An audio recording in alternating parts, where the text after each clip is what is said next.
Friends, कैसे हैं आप सभी।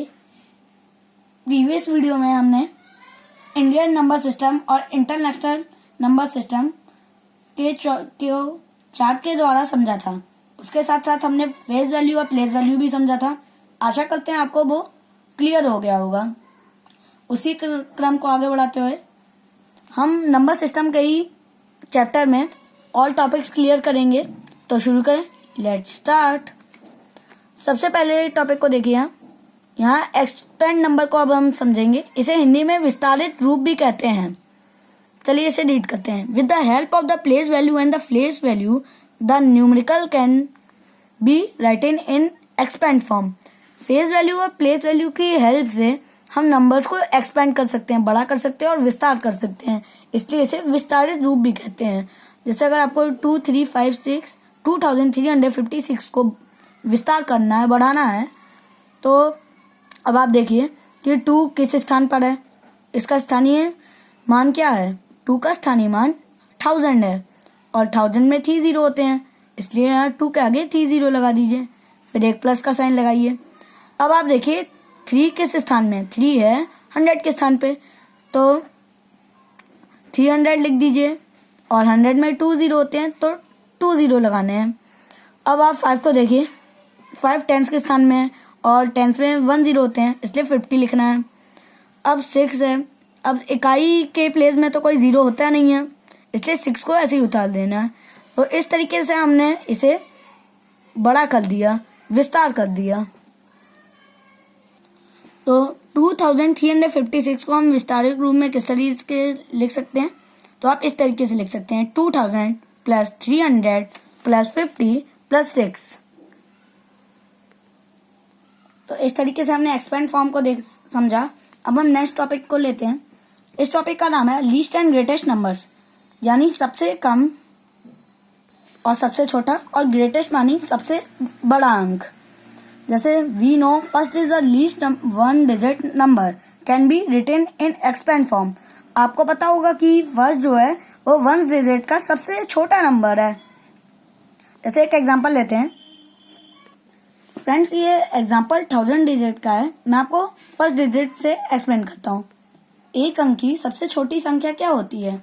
तो एक अंक की सबसे छोटी संख्या होती है 1, एक अंक की सबसे छोटी संख्या होती है 1, और एक अंक की सबसे बड़ी संख्या होती है 9, क्योंकि 9 के बाद तो उसे फिर 10 आ जाएगा, और 10 तो 2 संख्या हो जाएंगी।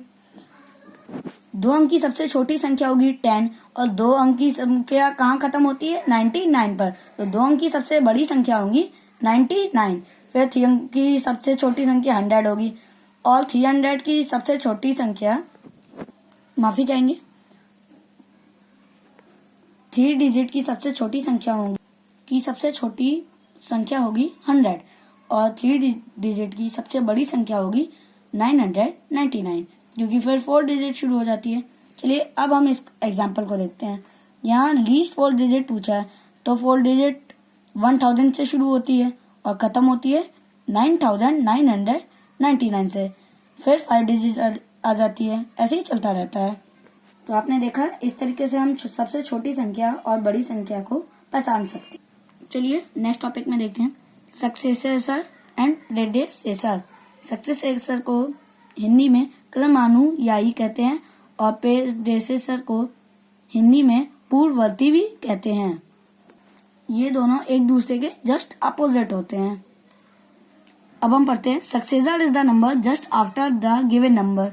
सक्सेसर वो नंबर होता है जो आफ्टर गिवन नंबर होता है, जो एक सीक्वेंस में होते हैं। जैसे नाम से पता चल रहा है, क्रमानुयायी, जो एक क्रम में होते हैं उन्हें सक्सेसर कहते हैं। जैसे ये 38567 38,567। अब इसका सक्सेसर पूछा जाए तो इसका सक्सेसर होगा 38,568। देखिए 7 के बाद 8 आता है। अब हम प्रेडेसेसर को समझते हैं। प्रेडेसेसर is the number just before the given number. ये उसका अपोजिट होगा, ये बाद में होता है और ये पहले होगा। प्रेडेसेसर वो नंबर होते हैं जो पहले आते हैं। जैसे 64567, इसको बिफोर में करें तो 64566 हो जाएगा।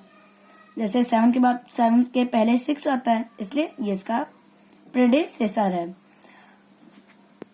इस तरीके से आप आसानी से समझ सकते हैं कि सक्सेसर आफ्टर और प्रेडेसेसर बिफोर। तो इस तरीके से आपने सक्सेसर और प्रेडेसेसर को समझा। चलिए अब नेक्स्ट टॉपिक में देखते हैं। नेक्स्ट टॉपिक बहुत इंटरेस्टिंग और बहुत ज़रूरी होने वाला है। ये टॉपिक बहुत इम्पोर्टेंट है, ज़्यादातर एग्जाम से इनके क्वेश्चंस आते हैं, इसलिए आप बहुत ध्यान से समझिए। सबसे पहले आप ये बताइए कि आप 4 को किस किस प्रकार में लिख सकते हैं। 4 एक सिंबल्स, मैंने आपको पिछले वीडियो में बताया था कि 0 से लेकर 9 तक सिंबल्स हैं, और इंग्लिश में FOUR 4। अब हम क्या इसे एक और लैंग्वेज में लिख सकते हैं? जी हाँ, बिल्कुल, हम इसे एक लैंग्वेज और में लिख सकते हैं, और उसे बोलते हैं रोमन नंबर। इसे हिंदी में रोमन संख्या बोलते हैं। अब मैं आपको रोमन नंबर के इतिहास के बारे में कुछ ज़रूरी चीज़ें शेयर करना चाहूँगा। रोमन संख्याओं का इतिहास रोम और इजिप्ट देशों में जुड़ा हुआ है। वहाँ के लोगों ने ही सबसे पहले अपनी उंगलियों पर गिनना शुरू किया है, और इस रूप में हमारे सामने रोमन संख्या है। यानी कि हम कह सकते हैं कि रोमन डिजिट का कॉन्सेप्ट रोम से आया है। अब देखिए, अब आइए इस चार्ट को देखते हैं।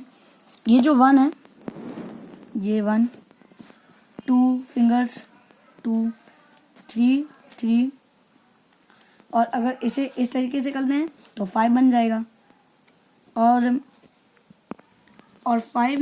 5 से एक पहले कर दें तो 5 - 4, 5 - 1 = 4 हो जाएगा। इस तरीके से रोम वालों ने ये फिंगर से किया था। 5 में एक आगे बढ़ा दें 1 तो 6 हो जाएगा, फिर 2 बढ़ा दें तो 7, 3 बढ़ा दें 8, और देखिए एक सीधा x और एक उल्टा x तो हो जाएगा 10।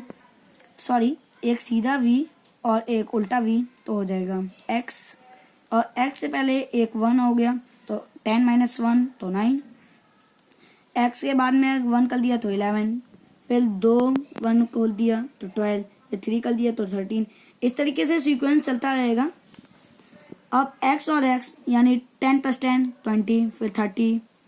अब आप इसे देखिए, L आप जानते हैं 50 और 50। अब आप ये L 50 देख रहे हैं। अब L - 10, अब -50 - 10 करेंगे तो 40 हो जाएगा। इस तरीके से इसी क्रम से आगे बढ़ती, इसी क्रम में आगे देखिए, L यानी 50 + 10 60 + 10 70, और एक 5 लगा दिए 75। X यानी 10 माइनस हो रहा है, C को 100 कहते हैं, और 100 - 10 कर देंगे 90 हो जाएगा। तो ये D को 500 कहते हैं, D में 1 जोड़ दिया 501। D में X यानी 510 520 530, फिर L हो जाएगा 50 और D हो जाएगा 500।